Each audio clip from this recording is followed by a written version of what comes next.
آپ نے جس طرح کہا کہ دیکھیں اس سے پہلے کہ کوئی جسمانی حادثہ ہو جائے ہم یہ چاہتے ہیں کہ اپنی آپٹیمم ہیلتھ رکھیں اور ہم اس کے لیے ہر سال یا 6 ماہ بعد یا ہر سال فزیشین کے پاس جاتے ہیں. ہوا کچھ نہیں ہوتا, ہم کہتے ہیں جی چیک کر لیں سب اندر سے معاملہ ٹھیک ہے. تو آج آپ یہ بات کہہ رہے ہیں کہ ذہن, پہلے آپ نے اس کی ساری اتنی امپورٹنس کی ہے کہ دیکھیں یہ ایک اسکل کے اندر ہے, یہ بہت امپورٹنٹ ہے, but we do not take care much care. So why do you think it's not high time, یہ ایک بر وقت فیصلہ ہونا چاہیے کہ ہم ذہنی صحت کے لیے بھی کسی سائیکالوجسٹ کے پاس جائیں؟ یہ کہہ رہے ہیں. میں یہی کہنا چاہ رہا ہوں جو آپ نے بڑے اچھے طریقے سے اس کا لبے لباب بتا دیا. لیکن یہ تو آپ جانتے ہیں کہ ہم جسمانی امراض کے لیے بھی سب لوگ ڈاکٹرز کے پاس نہیں جانتے, امراض پیدا ہونے سے پہلے نہیں جاتے, کچھ لوگ تو بعد میں بھی نہیں جاتے. لیکن جو سمجھدار لوگ ہیں, یعنی جو لوگ سال کے سال اپنا میڈیکل چیک اپ کراتے ہیں یا دانتوں کا معائنہ کراتے ہیں, یہ آپ کیا کہتے ہیں اسٹچ ان ٹائم سیوز 9. تو یہ جو بات ہے نا کہ سمجھدار لوگ, جو ایگزیکٹوز کا آپ نے لفظ بولا, یا آپ مجھے بتائیے کہ فوج میں تمام افسران کا جو ہے طبی معائنہ, ان کی تو پروموشن سے پہلے ضروری ہے. اچھا مجھے بتائیے کہ یہ صرف فوج میں ہی ہونا چاہیے؟ نہیں, ہونا تو ہر جگہ, یہ تو ہر شعبہ زندگی میں ہونا چاہیے کہ پروموشن سے پہلے. یعنی آپ جسمانی معائنہ نئے سرے سے, آپ دیکھیے کہ جو پائلٹ ہوتے ہیں ایئر لائنس کے, بہت انتہائی ضروری ہے. ان پہ بہت سی جانیں جو ہیں ان کی فٹنس پہ جو ہے ان کا انحصار ہوتا ہے. تو ایک یوں آپ اس کا دوسرے لفظوں میں بیان کر سکتے ہیں کہ جو لوگ اہم کام کر رہے ہوتے ہیں یا جو لوگ سگنیفیکینٹ اور ممتاز لوگ ہوتے ہیں. اب آپ آگے بات کو بڑھا رہے ہیں تو میرے خیال میں ایئر فورس میں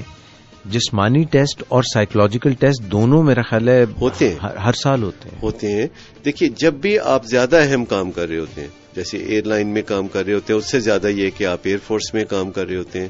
تو پھر آپ کے جسم اور دماغ کو بار بار وہ ٹھونک بجا کے دیکھتے ہیں. Very correct, stakes are too high. اور معاشرے میں جو لوگ زندگی گزار رہے ہوتے ہیں ان میں سے جو ممتاز لوگ ہوتے ہیں,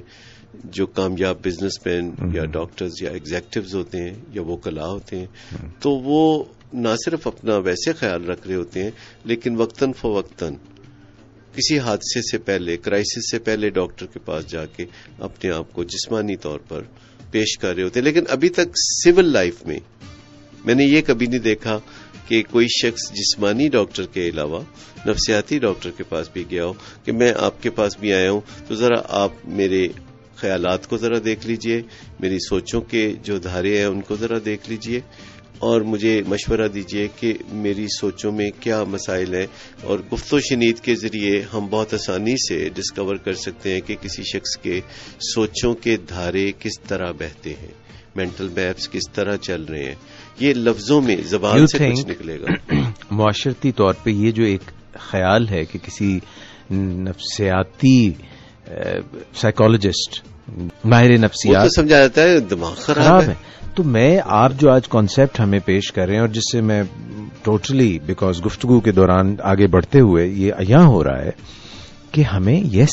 جانا چاہیے اور ہمیں جا کے اپنا نفسیاتی معائنہ کرانا چاہیے ریگولر بیسس, اور اس اعتماد کے ساتھ جانا چاہیے کہ ہمارا دماغ خراب ابھی نہیں ہوا. اور ہم دیکھیں استاق بھائی, کچھ بڑے مسائل ہوتے ہیں, مگر جس طرح آپ نے ابھی ایک ایسے ذہین بچے کی بات کی جس کے والدین نے اس کو یونیورسٹیز میں بھیجا اور وہ ویسی پرفارمنس زندگی میں نہیں دے پا رہا اور اس کے باقی دوست دے پا رہے ہیں, تو وہ آپ کے پاس آئے اور آپ نے ان کو یقین دلایا کہ اس کو کوئی اتنا بڑا مسئلہ نہیں ہے. اسی طرح ہم زندگی میں زیادہ تر لوگ اپنی بہترین پرفارمنس نہیں دے پا رہے ہوتے, حالانکہ ہمارے اندر وہ پرماننٹ پوٹینشیل ہوتا ہے. تو if we go to someone and discuss this 6 months, a year, once a year with an expert, کیونکہ ویسے تو ہر کوئی آپ کو دینے کے لیے دوست, ماں باپ, بھائی بہن, وہ بھی آپ کو ان پٹ دے رہے ہوتے ہیں, but with an expert unbiased view, جیسے کہ ہم فزیشین سے لیتے ہیں اپنی باڈی کے متعلق اور کچھ پیرامیٹرز ہیں آپ نے ذکر کیا, تو بالکل ایسے ٹیسٹ بنے ہوئے ہیں کہ وہ آپ ٹیسٹ بھی دے سکتے ہیں. So it's a good idea I think. اور جیسے کہ آپ نے کہا کہ ہمارے دوست احباب بھی اچھے مشورے دے سکتے ہیں اور ہم اپنے آپ کو خود بھی اچھے مشورے دے سکتے ہیں، لیکن میں آپ کو بتاؤں کہ جہاں ہمارے اپنے مشوروں کی بڑی اہمیت ہے اور دوسرے لوگوں کے مشورے بھی کارآمد ہیں، وہاں حتمی طور پر کسی بھی شعبہ زندگی میں ہمیں ایک ماہر کے ساتھ رابطے کی ہمیشہ ضرورت رہے گی آج کے زمانے میں، کیونکہ آج کا زمانہ جو ہے ترقی یافتہ زمانہ۔ تو آپ کہہ رہے ہیں کہ یہ یعنی کوئی بھی مسئلہ ہو اس کے لیے ایک آپ کیا بتاتے ہوتے ہیں اسکل سیٹ، اور کس طرح بتائے سوشل اسکل؟ ایک تو یہ کہ پرسنل اسکلز اور موٹیویشن، اور دوسری سوشل اسکل اور موٹیویشن جو دوسرے لوگوں سے ہمیں چیزیں ملتی ہیں کہ شوق بھی دوسرے دلا دیتے ہیں، کچھ ہمیں طریقہ بھی بتا دیتے ہیں، ٹھیک ہے، کچھ ہمیں اپنے شوق ہوتے ہیں اور کچھ طریقے ہمارے اپنے ہوتے ہیں، لیکن ایک کوچ اور ایک ادارہ، ایک آرگنائزیشن جس سے کہ آپ مستقل تعلق رکھ سکتے ہیں اور اس سے وابستہ رہ سکتے ہیں، تو وہ ایک فارمولا کمپلیٹ ہو جاتا ہے کہ آپ کی ذاتی کوششیں، شوق